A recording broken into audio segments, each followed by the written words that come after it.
The Robbery on the Stormy Petrel by Richard Marsh. Read by Naya Nomikou. 1.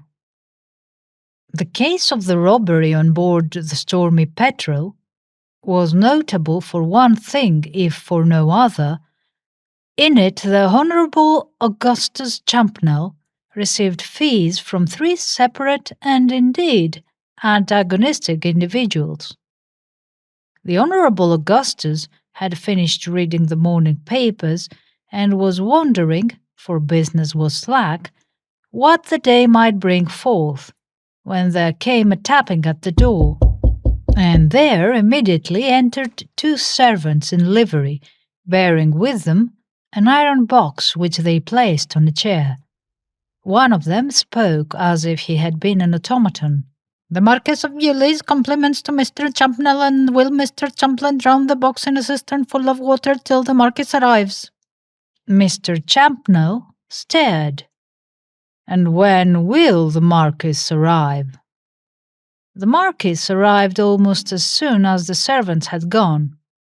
That ancient peer came hobbling into the room, leaning on 2 sticks, and as soon as he saw the box on the chair, he seemed more than half disposed to back out again. "Didn't the rascals tell you to drown the box in a cistern of water?"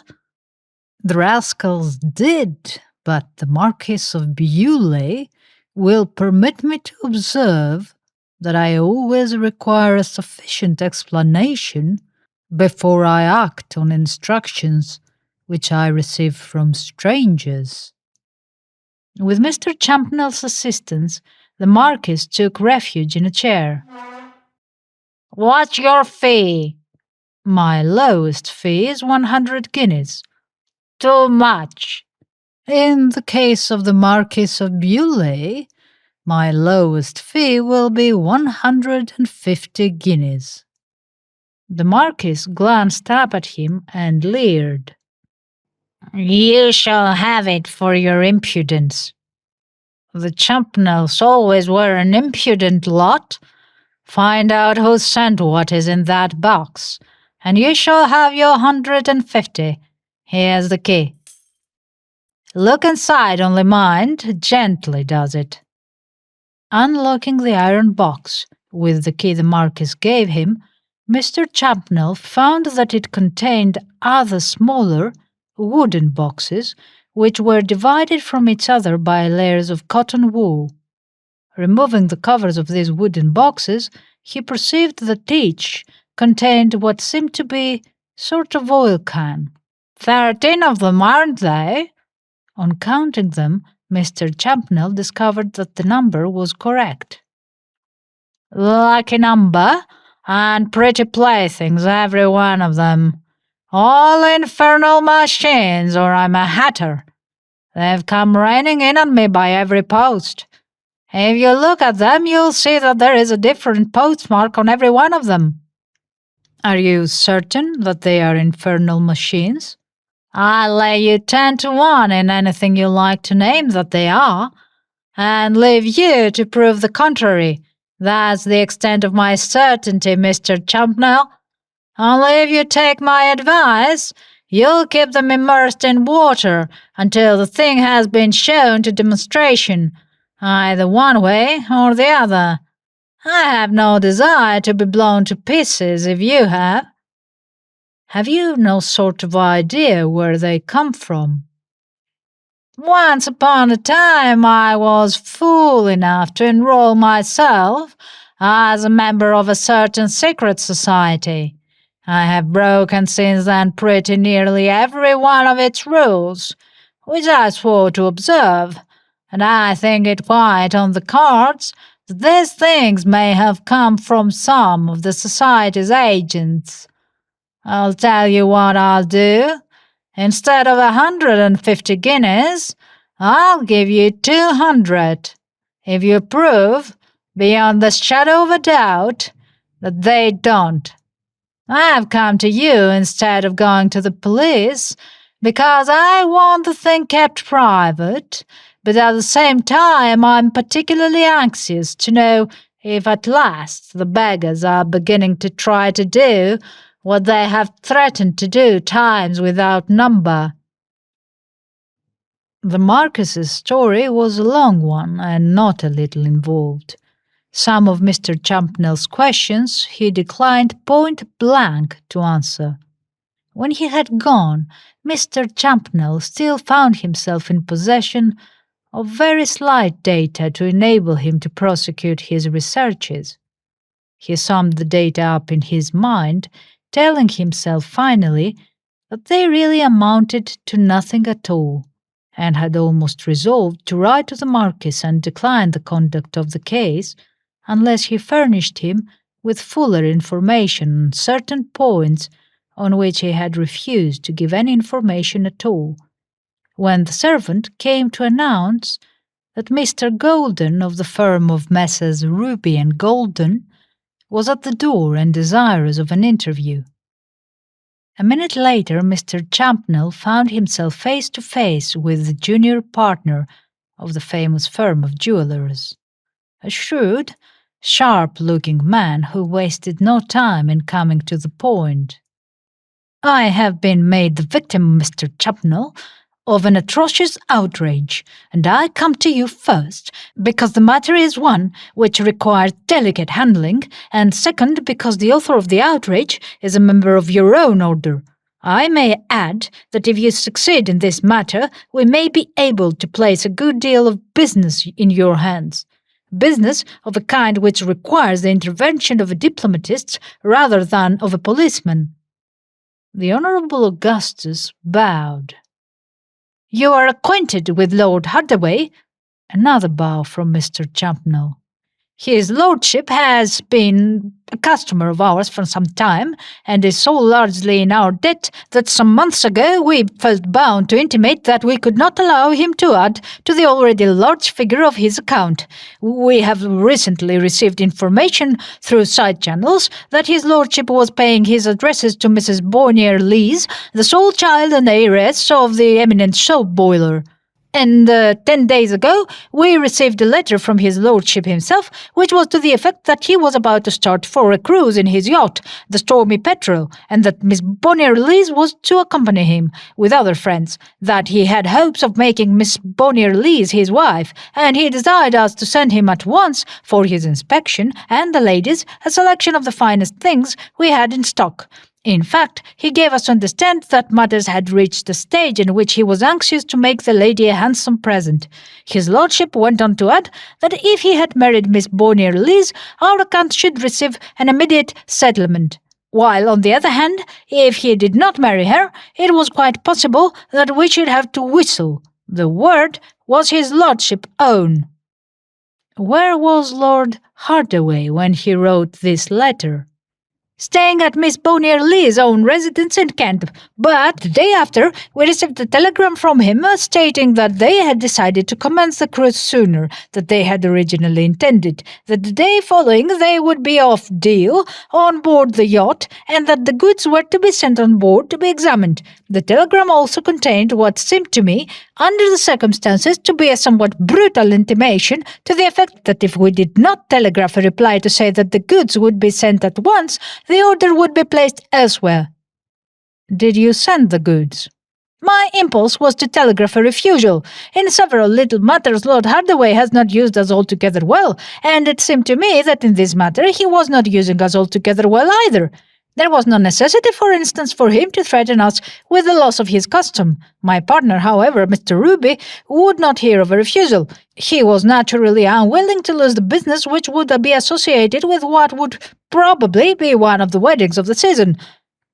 On one point I did stand firm, as I feared that if he was the bearer of the goods, Mr. Ruby would quite probably allow himself to be wheedled out of them without receiving any satisfactory promise of payment. I resolved to take the goods myself, which I did do." Mr. Golden paused. At this point of his narrative, which he had reached, a certain uneasiness seemed to possess him. "It was about midday when I reached Deal. It was both blowing and raining, and what I should have called a regular gale was on. A sailor with the word Stormy Petrel on his cap came to me at the station, and when I told him who I was, informed me that we must go off to the yacht at once, because his lordship had resolved to weigh anchor if I did not arrive by that train. I had never been to Deal in my life before, and I had some idea that the yacht might be anchored to the pier. But when I got down to the beach, I found that there was no pier, and the sailor, pointing to what was merely a speck on the horizon, said, "There's the Stormy Petrel." When he said that, and I saw that the yacht was heaven knows how far from land, if I had not felt that the fellow was covertly grinning at me, and that I should never have heard the last of it from Ruby, I should have come straight back to town, which would have been a wiser thing than what I actually did do. I entrusted myself in a cranky boat to the mercy of the literally foaming billows. Again Mr. Golden paused. It might have been imagination, but it seemed to the Honourable Augustus that at the mere recollection of that experience of the horrors of the ocean, Mr. Golden became a little yellow. "I am not ashamed, Mr. Champnell, to own that I am no sailor. I have felt qualms upon the Thames when I suffered in that cockle-shell of a boat, tossed hither and thither amidst that seething mass of waters. I don't know if it was blowing or raining hardest. I will not now attempt to describe. When I reached the Stormy Petrel, I was more dead than alive. Lord Hardaway received me on deck. He was evidently suffering no inconvenience from the weather. "Hullo, Golden," he said, "you're looking queer." "If my lord," I answered, "I'm looking as queer as I feel, I must be looking very queer indeed. I had no idea before I left town that such a storm was raging." "Storm?" he said. "You don't call this a storm. It's only a capful of wind. Come below and have a peg."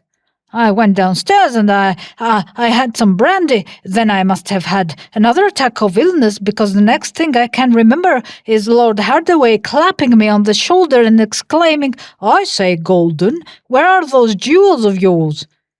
Once more there was a break in Mr. Golden's narrative. He seemed to be oppressed by the weight of his recollections. "It will give you, Mr. Champnell, an adequate idea of my physical condition when I tell you that until that moment I had forgotten that I had the jewels on me, and when I add that I had taken with me from town jewels to the gross value of nearly £20,000, you will understand what that statement means. They were contained in a locked leather case, which was attached to a steel belt which was locked about my waist. The keys both of the belt and of the case were in a secret pocket of my waistcoat. See here." Unbuttoning his waistcoat, Mr. Golden disclosed a tiny pocket, which was ingeniously contrived in the lining. "When his lordship spoke, I put my hand to my vest and found that the belt and case had gone, and not only so, my waistcoat was unbuttoned and the keys had vanished." "My lord," I cried as I staggered to my feet, "I've been robbed." "By Jove!" he exclaimed, "if I didn't think so. Come along, Golden, the thief has just gone overboard with the spoil. If you don't look alive, he'll get clear away."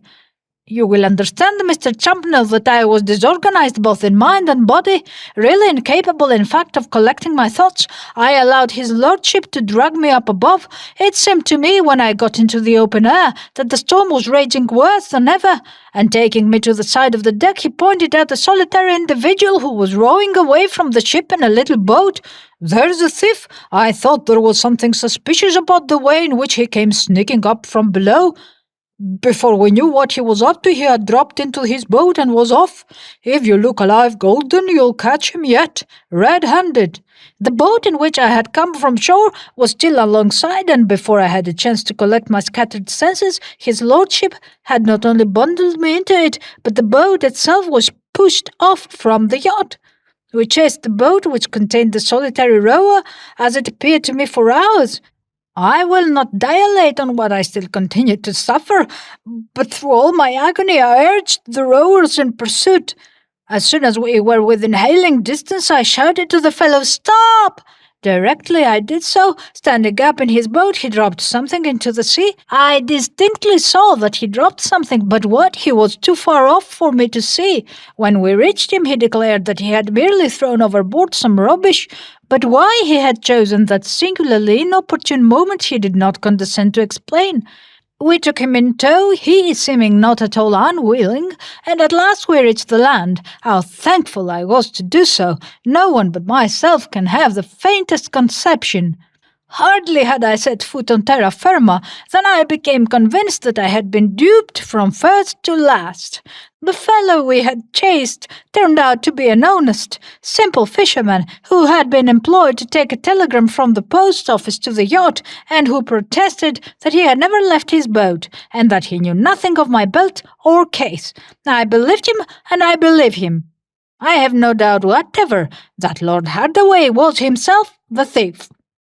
I would have instituted a prosecution directly I returned to town, only Ruby would not hear of it. Mr. Ruby is always fearful of anything in the shape of a scandal. A week past, we have heard nothing of his lordship or of the jewels. That, at present, is how the matter stands. What is you wish me to do? To see that the jewels are returned to us. And in default? We must either have the jewels or a guarantee of payment, a sufficient guarantee, or we prosecute. Here is a list of the jewels that are missing, with the several values attached. Mr. Golden handed the Honourable Augustus a sheet of paper. You perceive that it is a matter which requires delicate handling? Quite so. Where is Lord Hardaway now? No one seems to have the least idea. As you are aware, the weather has been very boisterous during the last few days, and for all anyone seems to know, he and the Stormy Petrel may be at the bottom of the sea together. Altogether for us, it is a pleasant state of things. Was Miss Bonnier Lees on board? She was not. It appears only too probable that the whole business was a deliberately planned conspiracy. As I told you at the beginning, Mr. Champnell, I have been made the victim of an atrocious outrage. 2. When Mr. Golden having departed, the Honourable Augustus was left alone, he laughed. The story of the jeweller's sufferings appealed to his sense of humour. He studied the list of the missing jewels. There appears to be some pretty baubles among them, and they appear to be marked at pretty prices. If Hardaway has got clean away with the spoil, they ought to provide him with a pleasant little nest egg with which to start afresh. He turned to the mantelpiece to get a light for his pipe. Just as he struck a match, his ears were saluted by a curious sound which proceeded from behind his back. What's that? With the lighted match in his hand, he turned to listen. The sound continued. It seemed to increase in volume. It was as if some rusty clockwork mechanism had suddenly been set in motion. It seems to come from the interior of the Marquis of Bewley's precious iron case. The case in question still remained where it had originally been placed, upon a chair. Mr. Champnell went to it and raised the lid. By George, it does! It strikes me that it comes from inside one of these pretty wooden boxes. From inside this one, unless I'm mistaken. He removed the cover from the box in question. The noise did seem to come from inside it. No sooner had he done so than there was a sound as if a damp squib had been exploded. A quantity of what seemed like water was dashed into his face, and there drifted through the room a most unpleasant smoke. The Honourable Augustus was amazed. It occurs to me that the Marquis was right, and that these ingenious contrivances are infernal machines. Unless I err, one of them has justified its existence by exploding. Considering that there are 12 more of them, I seem to be in a truly comfortable situation. It is a pity Bewley did not keep them in his possession a little longer and allow them to explode on his own premises instead of mine. What is this stuff on my face? His head and face were covered with moisture. He allowed a drop to tickle into his mouth. It tastes like seawater. What is the meaning of this thing? I'll have a look at myself in the glass. As he was moving towards the mirror, something caught his eye which was lying on the floor. What the something's that? He might well ask. What seemed to be a circlet of a scintillating light was lying almost at his feet. He picked it up, staring at it when he had it in his hand with growing bewilderment. A bracelet of diamonds. As I am a sinner, how on earth did it get here? An idea flashed into his brain. Can it be? It can't be. I do believe it is one of Golden's. He examined with eager eyes the list of the missing jewels. It is. Here's the thing itself.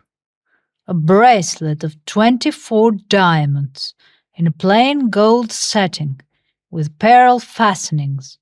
When closed, the fastening is heart-shaped. 5 pearls in fastening. It is Golden's. Hello? Another of the Marquis's infernal machines seems to be evincing an inclination to go off. The words were hardly out of his mouth when it did go off. Indeed, the whole 13 had gone off within 10 minutes. They had evidently been ingeniously contrived to go off as rapidly as possible, one after the other, so as the schoolboys have it, to keep the pot boiling. The room was full of suffocating smoke. Mr. Champnell was drenched with what seemed like seawater, and he was in the possession of the whole of the missing jewels. They had been vomited forth by the infernal machines. Although this looks as if it were a fairy tale, he told himself, I fancy it has a very simple explanation. As some half-hour after he was driving down Bond Street in a cab, his attention was attracted to an individual who was advancing along the Piccadilly pavement. The man himself! So, whatever may have become of the Stormy Petrel, Milord himself is above water. Stopping the cab, springing out of it, hastening towards the individual in question, Mr. Champnell accosted him. A tall, willowy man with a dark oval face and big, wild black eyes. I am glad to see, Hardaway, that you've not drowned, in spite of the boisterous weather which has recently prevailed in the Channel. You have probably been kept alive in order to be arrested on a warrant emanating from Scotland Yard. Champnell, you don't mean it? Don't I? When a man steals jewels to the value of £20,000, puts them with about 2 gallons of seawater into 13 infernal machines, sends those infernal machines to the address of the Marquis of Bewley, and they are brought to me and explode, and nearly blow me up, and the whole place besides, it is generally supposed that that man has done something which necessitates the issue of a warrant. My dear fellow, it was only a joke. For less pointed jokes, men have been sent to penal servitude. Lord Hardaway slipped his arm through Mr. Champnell's. I was so devilish wild, and Golden was so devilishly sick that I couldn't help but spoof him. As for Bewley, I owe him one for a dozen different things. I was bound to be even with him sometime. There was nothing in the tins but water and golden jewels. Then it doesn't occur to you that you have been guilty of felony, and also of what a hanging judge might construe as an attempt to murder. I say, Champnell, spare my blushes. I hear, dear boy, you've turned detective. You might do me a good turn, and all in the way of business. The fact is, I'm engaged to be married. The Bonnier Lees. Lord Hardaway winked. It will set me on my legs. I thought that Miss Bonnier Lees was not on board the Stormy Petrel. She wasn't. That's what made me so devilish wild. She was to have gone, but when it began to blow, she hoisted the white feather. I felt that I must have it out of somebody, so I had it out of Golden. But I saw her yesterday, and I made it all right. We're going to be married at once. I'm going to run straight, I swear I am. But if this tale got wind, it might spoil everything. I tell you what, old man, if in the way of business you'll make things square with Ruby and Golden and with old Bewley, I'll give you any sum and reason you like to name, say a couple of 100 guineas, cash down. A couple of 100 guineas, you say? Mr. Champnell smiled. What, at that moment, was not quite plain. You don't seem conscious that it is a rather curious proposition which you are making me, especially as I happen to be already retained upon the other side. But I'll do the best for you I can. When the Honourable Augustus reached Messrs. Ruby and Golden's establishment in Bond Street, he was received by both the partners in a private room.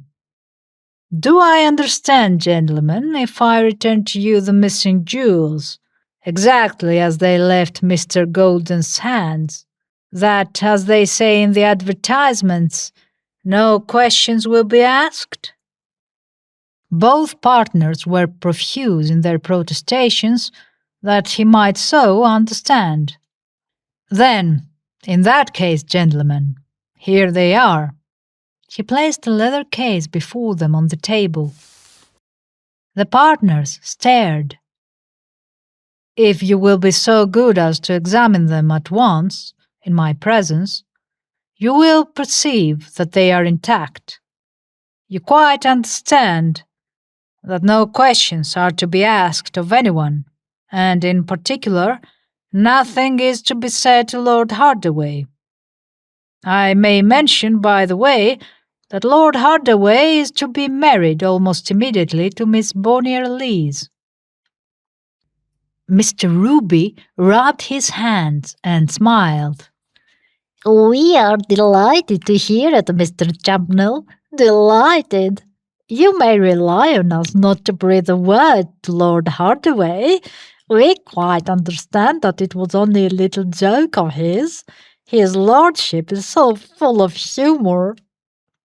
Mr. Goldenstone, he was examining the jewels as he spoke, was not quite so effusive. If you had been in my place and had suffered what I suffered, you might not have seen the joke quite so clearly, Ruby. There is such a thing as being almost too full of humour. Mr. Champnell went straight from Bond Street to the Marquis of Bewley's. he found the Marquis in his smoking room. "You may make your mind easy on the subject of those infernal machines. Here they are." Mr. Champnell took 13 empty tins from a bag which he was carrying. "They have all gone off, but as they were all filled with water, it would seem as if somebody had been planning a practical joke at your expense. That sort of infernal machine hardly savours of a secret society." "It certainly does not, and though you mayn't think it, Mr. Champnell, it's worth all of the 200 guineas to me to know it." "I am very glad indeed to hear it." And so the Honourable Augustus told himself again, when, having returned to his own quarters, he had propped up his feet against the mantel shelf and was lighting a cigar, "I don't think that's a bad morning stroke of business. 500 guineas for doing nothing at all."